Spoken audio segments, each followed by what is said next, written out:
J-6. Je crois, attendez, on est quel jour? Mardi. On est le mardi 19 et il reste 6 jours pour avoir les clés de la nouvelle maison. 6 jours.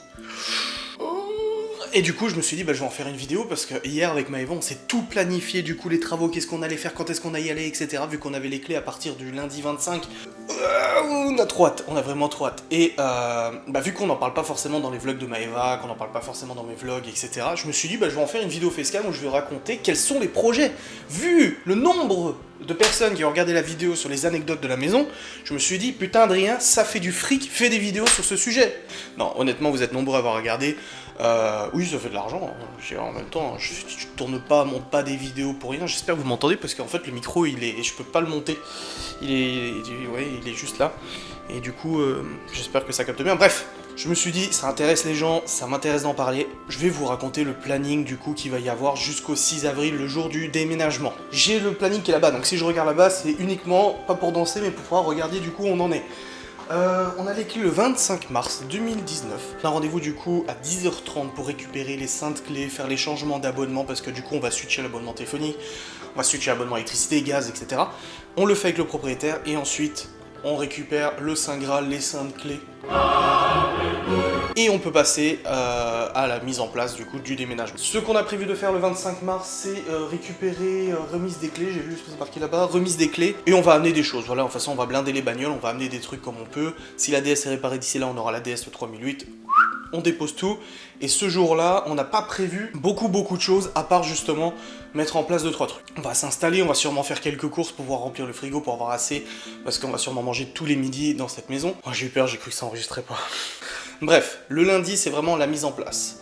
Le mardi 26, nous avons prévu de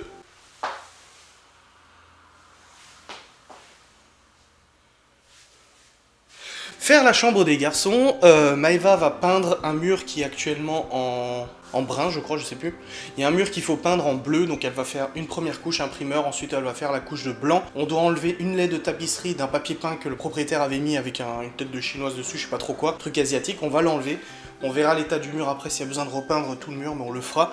Et pendant que Maëva fait la peinture, moi je vais m'atteler à monter les deux nouveaux lits des garçons, plus leur tiroir en dessous du lit, plus leur boîte à jouets qui fait office aussi de commode. De table de chevet, autant pour moi, en fait ça s'ouvre en dessous. Du coup moi je monte ces meubles, Maëva fait la peinture. Ce jour-là, on a prévu de prendre Chloé et les chiens avec nous pour que les chiens puissent faire connaissance avec du coup Ewok, le bouche-veille bernois qui reste normalement avec nous, et Chloé pour qu'elle puisse découvrir la maison. Et de toute façon, vu qu'il n'y a plus le propriétaire avec sa compagne et tout ça, on n'est pas là, non Chloé viens ici, ils sont occupés et tout ça. Donc si Chloé a envie de jouer dehors, elle pourra jouer dehors, si elle a envie de jouer avec nous, elle pourra jouer avec nous, si elle a envie d'aller sur la tablette, elle va sur la tablette. Voilà, elle pourra s'occuper, et nous on sera pas submergés du coup à côté avec Chloé. Le mercredi 27, malheureusement, il n'y a pas école. Malheureusement, du coup, on a tous les enfants avec nous. Alors, je sais pas si on fera un aller-retour pour montrer à tous les enfants la maison pour avancer là-bas, faire une petite après-midi au soleil, parce qu'en plus, ils annoncent un super temps à partir du 25 mars. Je sais pas comment on va s'organiser, mais on va essayer de faire quelque chose dans ce genre-là. Mais il n'y a pas de travaux définis. Le jeudi 27 mars, jeudi 28 mars, nous attaquons la chambre de Chloé, c'est-à-dire qu'il y a un pan de mur qui est actuellement brun. Maëva doit mettre un primeur, du blanc, et elle va appliquer une peinture à effet dégradé, un pêche dégradé blanc. En fait, c'est une peinture révolutionnaire, je sais pas quoi, j'ai pas très bien compris, elle bosse avec une marque là-dessus. Et en gros, ça lui fera un petit dégradé comme ça, un petit peu fondu, un petit peu fondu. Ça risque d'être joli, en tout cas de ce que j'ai vu sur papier, c'était super joli. Et pendant ce temps, moi je montrais le lit de Chloé, qui est l'ancien lit de Libye, qui est en pièces détachées, donc je n'ai plus le manuel, donc je vais m'amuser, je pense que je vais passer la journée dessus. Je vais monter ça, on va déjà amener 1 ou 2 armoires à Chloé, plus 2-3 jouets, etc. On lui prépare sa chambre et on va passer du coup la journée sur sa chambre. Le vendredi suivant, donc le vendredi le lendemain, nous allons retourner de nouveau à la maison, mais sur d'autres choses cette fois-ci. Il est prévu qu'on fasse la chambre des parents, donc pareil, et on va réagencer la chambre et surtout le switch des lits. Il faut savoir que dans cette maison, il y a une chambre d'amis avec un lit qu'on laisse, mais je parle beaucoup avec les bras, hein. Il y a une chambre d'amis avec les lits qu'on laisse, mais nous on va récupérer un des lits pour le mettre dans notre chambre. C'est un lit 180 par 200, en plus un lit d'hôtel assez haut de gamme, du coup on veut garder ce lit. Le nôtre ici, on le vend, on le dégage, mais on gardera ce lit, donc il faut le switcher de pièces, et ça prend du temps à démonter, à remonter les sommiers, machin, etc. Plus la peinture dans notre chambre, savoir où est-ce qu'on met la télé, déjà mettre la fixation au mur et tout ça, donc pour nous ça sera le vendredi. Le samedi 30 mars, alors là je vous fais vraiment le planning, hein. Le samedi 30 mars, On a prévu d'y aller avec les deux grands qui joueront du coup avec Maël dans la maison. Et nous, on a prévu la peinture complète de la chambre de Libby. On sera plusieurs à faire la peinture. Plus la pose des plaintes pour le bureau. Parce qu'il reste juste les plaintes à poser sur le bureau. Donc avec Mickaël, je fais les plaintes. Et Marion et Maëva font la peinture dans la chambre à Libby, la peinture intégrale en blanc, plafond et mur. J'ai oublié de vous dire que le vendredi d'avant, on reçoit les plans de travail du bureau. On a reçu un coup de fil du livreur et du coup, ce vendredi-là, on reçoit les plans de travail qu'on va pouvoir poser sur les pieds. Ça veut dire que le samedi 30, le bureau sera totalement prêt. Le dimanche, on s'est dit qu'on allait peut-être y aller avec tous les enfants pour passer le week-end tranquille avec les enfants. Je sais pas comment on va s'organiser, mais on voulait passer la journée là-bas. En plus, il fait bon pour aller se balader. Ils pourront jouer dans le jardin. On aura déjà amené leurs jouets, les vélos, etc. Donc, tant qu'à faire, autant passer la journée. Alors oui, ça fait du kilomètre pour y aller, mais mon Dieu, qu'est-ce qu'on a hâte d'emménager. La semaine d'après, nous n'avons rien planifié. On sait qu'on y va tous les jours, mais on n'a rien planifié, tout simplement parce que on sait pas comment on a avancé. S'il y a des choses qu'on n'a pas pu faire la semaine d'avant, on les reportera la semaine d'après, et ainsi de suite. Et s'il y a tout qui a été fait, ben on ira simplement pour mettre en place les meubles, dispatcher, ranger un petit peu la maison, parce qu'on a déjà les 3/4 de nos cartons là-bas, on a un quart ici, donc on a encore des choses à amener. Alors, ça va nous faire quand même pas mal de kilomètres pendant 2 semaines. On a calculé, on va faire peut-être 2500 km pendant 2 semaines. On prend la voiture à mon père parce qu'elle roule très peu depuis qu'il est en retraite, et en plus elle a beaucoup de place, un diesel, ça consomme moins. Du coup, il nous a dit prenez ma bagnole. Du coup, on prend la voiture de mon père et on va faire les allers-retours tous les jours, etc. On veut vraiment en fait que ce déménagement soit pas brutal, que le 6, nous on déménage pas d'un coup avec un énorme déménagement. C'est pour ça qu'on essaie d'amener le maximum de choses avant, que les enfants se retrouvent pas non plus le 8 à arriver et puis salut, ils ont rien découvert de la maison. On veut vraiment au maximum les amener avec nous à l'avance. Maintenant qu'on le peut, qu'on n'a pas de gros travaux et qu'ils peuvent s'occuper sans qu'on dérange quelqu'un en dire non, on va pas au salon, ils sont en train de regarder la télé, les anciens propriétaires, enfin les propriétaires actuels et tout ça. Donc là, on est vraiment beaucoup plus serein pour faire ça. Ils vont découvrir petit à petit la maison, ils vont venir un jour, Chloé va venir, peut-être, elle viendra peut-être pas tous les jours, mais elle viendra peut-être un jour sur deux, etc. avec nous. Les chiens aussi, les toutous, on va les habituer, on les prendra avec nous, on les ramènera ici le soir, mais au moins ça les habitue. Ils découvrent le terrain, ils découvrent l'environnement, ils découvrent tout. La seule personne ou seul animal qui viendra pas pendant ces repérages, c'est tout simplement Lucky, parce qu'on va pas la troubler à la faire venir. Ça pas savoir où elle part, la récupérer, la remettre dans la voiture, la ramener ici, non, il n'y a aucun sens. Donc elle restera là et on la prendra que le dernier jour. Le déménagement est prévu le samedi 6 avril. Normalement, on aura amené 90% des choses. Il restera uniquement que les grosses choses. Mon PC, les écrans, le billard qui est dans le garage. Il restera deux buffets dans le salon, la table qui sera démontée, le lit de Libby. Et notre lit, on le prend pas.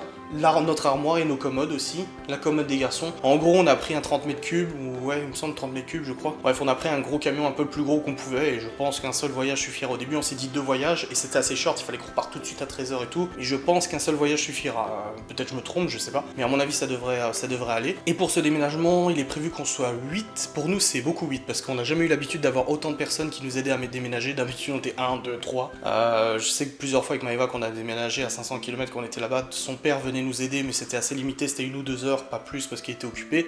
Du coup, on se retrouvait à 2 à déménager. Je me souviens même qu'on avait déménagé d'un appart à un autre, à l'autre bout d'un parc. En fait, on est resté dans les mêmes résidences, mais on a changé d'appart. Et on a fait toute la journée des allers-retours entre les 2 apparts en traversant le parc. Alors, avec le bureau sur le bras, la chaise, machin, on n'avait pas pris de bagnole, donc du coup, on a tout traversé à pied. Oh, ça a été une horreur. Quand on avait déménagé après dans notre maison, on a eu de l'aide d'un ami, donc on était 3. Quand on a déménagé dans la maison en Haute-Savoie, on était 2. On l'a fait tout seul. Et après, quand on a emménagé, du coup, ici, dans cette maison-là, on était 3 avec mon père. J'ai un ami qui était venu, on était 4. Il y a un ami qui était venu aussi m'aider, un ami de l'Airsoft. Mais voilà, on n'a jamais été nombreux. Alors les gens qui nous disent, oh, 8 personnes, c'est pas beaucoup. Moi, j'ai l'habitude d'être 15, bah tant mieux pour vous. Mais nous, en tout cas, 8 personnes qui nous aident, c'est juste énorme. On voit la différence quand Marion et Mickaël viennent nous aider dans la nouvelle maison. Ça va tellement plus vite d'être au moins à 3 ou à 4 que là, 8. Waouh, ça va aller. Le seul défi qu'on a le jour du déménagement, c'est qu'il y a un poêle dans la chambre à Libby, un vieux poêle, vous savez, les vieux poêles Godin, etc., en fonte et tout ça, fonte céramique, qui est dans la chambre à Libby. Le propriétaire actuel nous a dit, vous en faites ce que vous voulez, si vous arrivez à le déménager, tant mieux pour vous. Alors, ça va être le gros défi parce qu'il pèse 3 à 400 kg. J'arrive à le bouger comme ça, mais le gros problème, c'est de pas se faire mal au dos si on essaie de le porter, parce qu'on a un étage à descendre avant de le mettre au rez-de-chaussée ou dans le garage. Pour l'instant, on sait pas comment on va faire. On va être 8 personnes, peut-être qu'à 8 on y arrivera, je sais pas, mais on n'est pas là pour se blesser ou quoi que ce soit. soi, peut-être mettre des sangles. Mario nous proposait un diable avec 3 roues pour descendre les escaliers de manière fluide et tout ça. Il est con, lui, est en train de me dire que je fais du sport, vous voyez, je suis comme ça et du coup je fais du sport. Donc je sais pas du tout comment on va s'organiser pour ce... C'est vraiment le plus gros truc, à part le billard, mais bon, le billard c'est au rez-de-chaussée. Le bureau, les gouttes de plan de travail, c'est le livreur qui les monte au 3e étage, bon courage. Mais pour ce poêle, je sais pas du tout comment s'organiser. Michael a eu l'idée de le démonter ce qu'on pouvait, parce qu'il y a même des plaques, genre une plaque comme ça, elle pèse déjà 20 kg, d'essayer d'enlever ce qu'on pouvait du truc pour l'alléger. Mais ouais, on a pensé à le mettre sur des ventes, genre des groupes de vente Facebook et tout ça, en disant à venir chercher sur place, débrouillez-vous, mais ça risque d'en rebuter plus d'un parce que le truc est vraiment ultra lourd. Mais bon, il peut pas rester dans la chambre Libye, ça n'a aucun sens de mettre un poêle dans la chambre. Je sais que le propriétaire, lui, il avait pas envie de le bouger, et puis les déménageurs, quand ils sont arrivés, ils avaient pas envie de le bouger non plus. Donc il va falloir qu'on trouve une solution. On va se débrouiller, je pense que... On y arrivera de toute façon. Concernant le plancher Maeva, je sais qu'elle a pris contact avec des entreprises, enfin elle a fait un appel d'offres sur Facebook pour des entreprises qui spécialisaient dans le parquet, et qu'on a quelques-unes qui ont répondu, et on attend d'avoir les clés pour qu'elles viennent voir le sol et nous proposent une solution adaptée. Pas de vitrification parce que ça pose problème avec les griffes des chiens, ça risque de faire des grosses marques, mais peut-être du huilage, mais il faut quand même poncer à l'avance, donc il faut qu'on essaie de s'organiser dans ce sens-là. Donc on verra comment on fait. Voilà, je pense que cette vidéo atteint son but, je vous ai planifié tout jusqu'au 6, donc J-6 avant d'avoir les clés, et J- quelques jours avant d'emménager définitivement le 6 avril. Nous passerons notre dernière nuit du 5 au 6 avril, et les enfants passeront leur dernière nuit aussi du 4 au 5 avril, parce qu'ils seront avec mes parents à partir du 5 jusqu'au 8, et ils seront ramenés le 8 définitivement dans cette maison. Merci d'avoir regardé cette vidéo et je vous dis à très vite.